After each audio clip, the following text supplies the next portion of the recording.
Welcome to Aadya TV. Huzurabad నియోజకవర్గం జంబికుంట మండల్ తనుగు ఉప సర్పంచ్ ఉన్నారు. ఇక్కడ మనకు మహేష్ ఉన్నారు. ఆయనతో మాట్లాడించే ప్రయత్నం చేద్దాం. ఏందన్న సోషల్ మీడియాలో ఇంత ఈటల రాజేందర్ వర్గం ఒకవైపు, బండి సంజయ్ వర్గం ఒకవైపు, ఎందుకు ఇంత ఈ జంబికుంటను కావచ్చు లేకుంటే హుజురాబాద్ నియోజకవర్గంలో ఇంత తగాదాలు ఎందుకు అవుతున్నాయి ఈ సోషల్ మీడియాలో?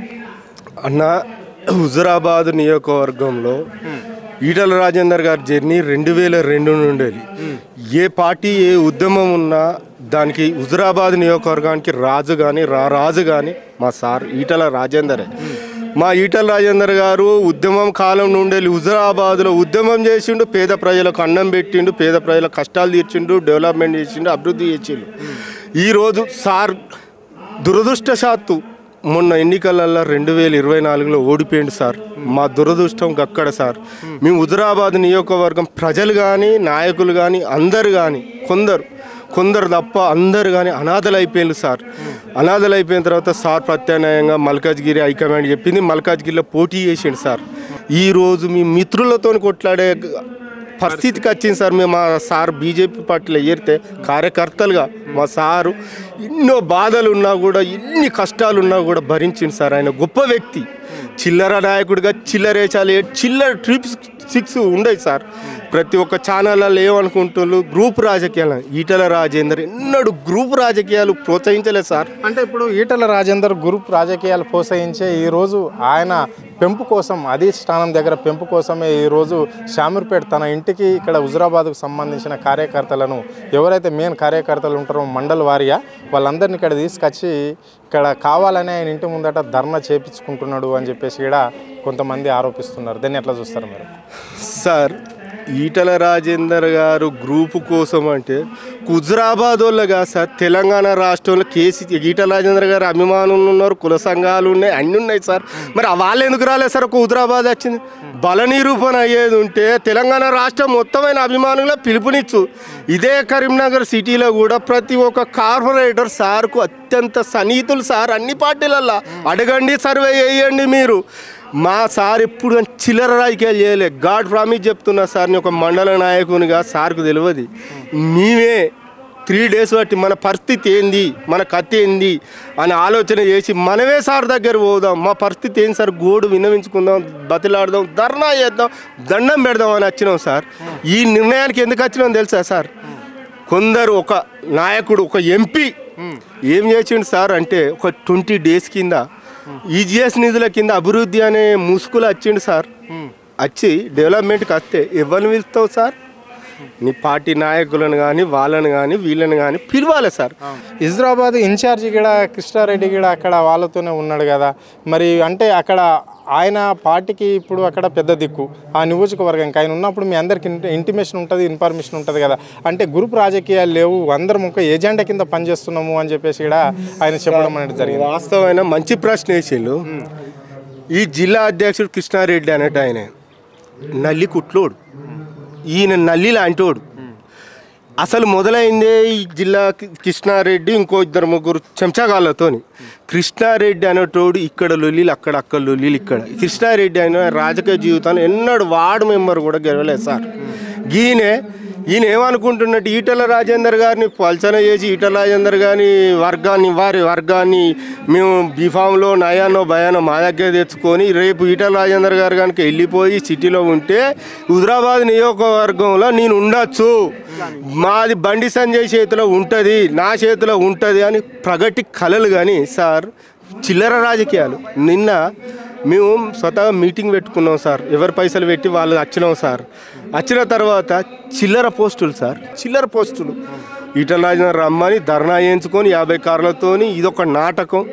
ఇదా సార్ చిల్లర? కానీ ఒక్కటి చెప్తున్నా, ఎప్పుడు కానీ మంచి అనేది నిలకడగా తెలిస్తే చెడు అనేది కొద్దిగా. ఈరోజు మీ సార్ గెలవడానికి ఇక్కడ రావడం అనేది జరిగింది. హుజురాబాద్కు సంబంధించిన లీడర్స్ అంతా బీజేపీకి సంబంధించిన వాళ్ళు. మరి ఇప్పుడు కార్యాచరణ ఏ విధంగా ఉండబోతుంది? ఇప్పుడు మీ సార్ దగ్గర మీరు ధర్నా చేస్తున్నారు, కూర్చున్నారు, నిరాశన తెలుపుతున్నారు. సో మరి ఏంటి దీని మీద ఏం మాట్లాడదలుచుకుంటున్నారు, ఏమనుకుంటున్నారు? అంటే మీ సార్ ఇంకో పార్టీలో పోవాలని మీరు కోరుకుంటున్నారా, లేకుంటే ఇదే పార్టీలో రన్ కావాలని కూడా కోరుకుంటున్నారా ఈటల రాజేందర్? మా సార్ ఎప్పుడు కానీ చిల్లర రాజకీయాలు, చీప్ ట్రిక్స్ రాజకీయాలు, నిమిషానికి ఒక అంగి మార్చే చొక్క మార్చే వ్యక్తి కాదు సార్.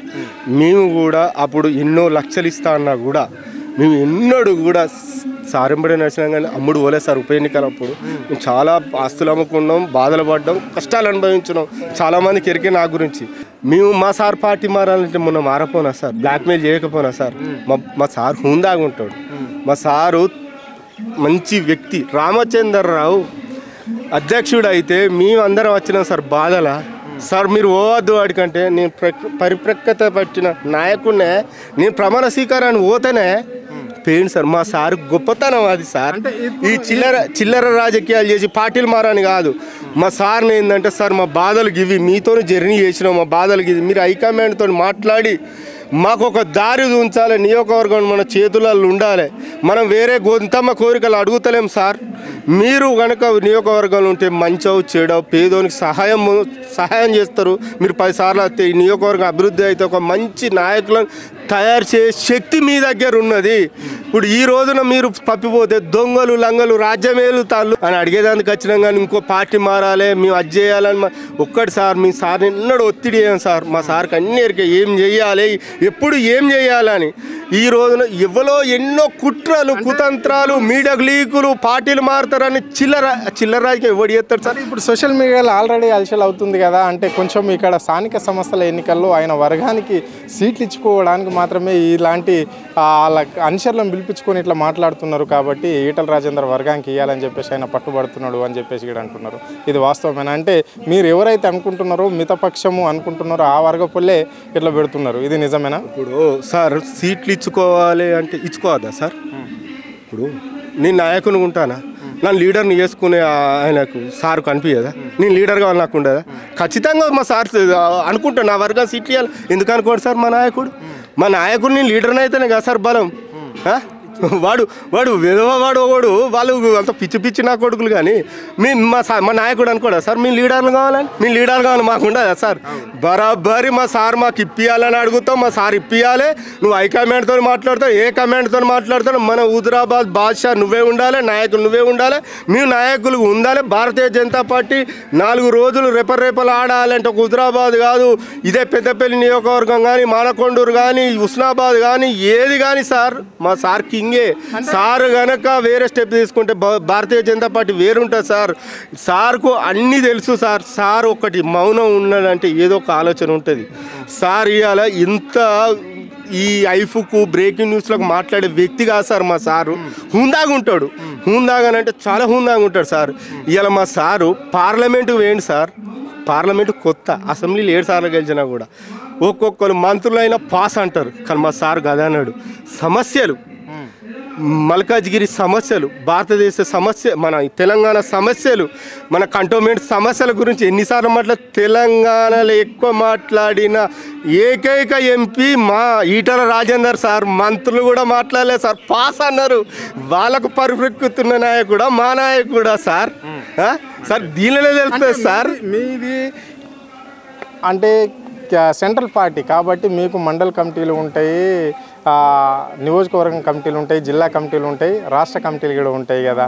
మరి ఇదేంది ఇట్లా ఏ కమిటీ ప్రకారం ఈ విధంగా చేసే హక్కు ఉంటుంది? అంటే వాళ్ళు కూడా అంటున్నారు కదా, అందరం ఒకటే పార్టీ కింద పనిచేస్తున్నాం, ఒకటే ఏజెండా కింద పనిచేస్తున్నాం, ఎలాంటి మా మధ్యలో రాజకీయ వ్యత్యాసాలు ఏం లేవు అంటున్నారు. ఇది వాస్తవమే? ఈటల రాజేందర్కు బండి సంజయ్కి ఎలాంటి రాజకీయంగా ఎలాంటి చతుర్థం లేదు అంటున్నారు, ఒకే ఏజెండా కింద పనిచేస్తున్నాము అని చెప్పేసి కూడా బండి సంజయ్ వర్గానికి సంబంధించిన వాళ్ళు అంటున్నారు. ఇది నిజమేనా సార్?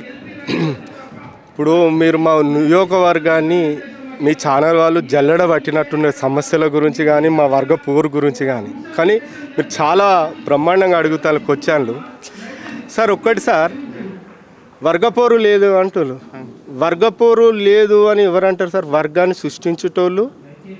వర్గాలు ఉంటే ఇప్పుడు పొగ లేనిదే నిప్పు లేనిదే పొగరాదు సార్. వర్గాలు లేవు అని ఒక కేంద్ర మంత్రి, సహాయ మంత్రి, ఎంపీ వర్గపోరు లేదని ఎట్లా అంటాడు సార్? ఈటల రాజేందర్ అన్న నాయన నా మనసులైన అందరం ఒకటే అది ఇది అని చెప్పాలి సార్. వర్గాలు లేవు ఇండైరెక్ట్గా. ఆయనే తెలియకల్లోడు, మీడియా తెలియకల్లేదు కాదు, ప్రజలు తెలియకల్లోడు కాదు, ఆయనే తెలియకల్లోడు. ఆయన చెప్పేదే తెలియకల్ల అది అన్నట్టు. వర్గపోరు లేకుంటే ఇక్కడికి ఇంత ఎందుకు వస్తుంది సార్? వర్గపోరు లేదు అని చిన్నగా అంటిపోతివి. సృష్టించింది ఎవరు? నువ్వు కాదా? నువ్వు కాదా సంజయ్ గారు? మండల అధ్యక్షులతోనే స్టార్ట్ సార్, దానికి బాధితునే నేను సార్. నేను 22 ఏళ్ళు పనిచేసిన సార్. అధికార పార్టీ టీఆర్ఎస్ని 22 ఏళ్ళ ఉద్యమం మేము ధర్నాలు చేసినాం, రైలు రోకలు చేసినాం, అది చేసినాం సార్. మా సార్తో నచ్చినాం. మాకు ఉండదా సార్? మా పేర్లు ఇస్తే ఆపిచ్చిళ్ళు సార్. మా సార్ ఇవ్వాలని ఆపవాలే. ఆయన అంటాడు నాది నియోజకవర్గం, నీదా అంటే నీదేంటి పట్టానా? పనిచేసే నాయకులకి నువ్వు అదే మల్కాజ్గిరిలో సార్ లిస్ట్ ఇచ్చి వచ్చిందా సార్? నియోజకవర్గ ఇన్ఛార్జీలో ఎవరు ఉంటాడో వాళ్ళని ఇచ్చుకోండి, పదవులు హుందాగా ఉండాలి, పని చేయాలని చెప్పింది. అది సార్ వర్గం అనేది. ఇప్పుడు మీకు అర్థమవుతుంది కదా సార్ ఏంటిది అనేది. ఇప్పుడు నాకన్నా ఎక్కువ మీకే తెలుస్తుంది సార్. మీరు ఇంత బ్రహ్మాండమైన క్వశ్చన్స్ చేసిండ్రు సార్. అది సార్ అతి త్వరలోనే బహిర్గతం అవుతుంది. ఎవరు ఏంది, రాజు ఎవరు, కింగు ఎవరు అని. హుజురాబాద్లో గౌతమ్ రెడ్డి రాజీనామా చేయడానికి ప్రధాన కారణం ఏంటి బీజేపీ పార్టీకి? ప్రధాన కారణం ఆయనను అవమానించుడు. అసెంబ్లీ కన్వీనర్ ఆయన తెలియకుండా ఆయన మండలంలో, ఆయన గ్రామంలో, ఆయన పక్క గ్రామాల కార్యక్రమాలు ఉంటాయా సార్? అయితే జిల్లా అధ్యక్షుడు అదే మండలం, ఈయనది అదే మండలం. నియోజకవర్గ ఇన్ఛార్జికి తెలియకుండానే జరుగుతాయా సార్? పాపం ఈయన ఎంపీ ఎలక్షన్లు అన్ని రోజులు వాడుకున్నారు గౌతమ్ రెడ్డిని. ఇప్పుడు ఈయన తెలియకుండానే పెడతారు. అవమానం ఫీల్ అయ్యి రాజీనామా చేయొచ్చు. దీన్ని ఏమంటారు సార్? దీన్ని ఏమంటారు? గ్రూప్ రాజకీయాలుగా దీన్ని స్టార్ట్ చేసింది వాళ్ళు సార్. ఇప్పుడు వర్గపోరు స్టార్ట్ చేసినోడు మనం ఉంటాం. వర్గపోరుకు బలి అయ్యేటోడు రాజీనామాలు చేస్తాడు. వర్గపోరు ఎవరు చేసిండు సార్? వాళ్ళు చేసిండు. దీని ద్వారా మీకు అర్థమై ఉంటే ప్రజలకు కూడా అర్థం కావాలని కోరుకుంటున్నాం. Okay, right. ఇది పరిస్థితి. అంటే హుజురాబాద్కు సంబంధించినది రాజకీయాలు వాడిగా నడుస్తున్నాయని ఇక్కడ సంబంధించి అని చెప్పుకోవచ్చు. అంటే ఇక్కడ వచ్చిన కార్యకర్తలు ఒకటే మాట చెప్తున్నారు.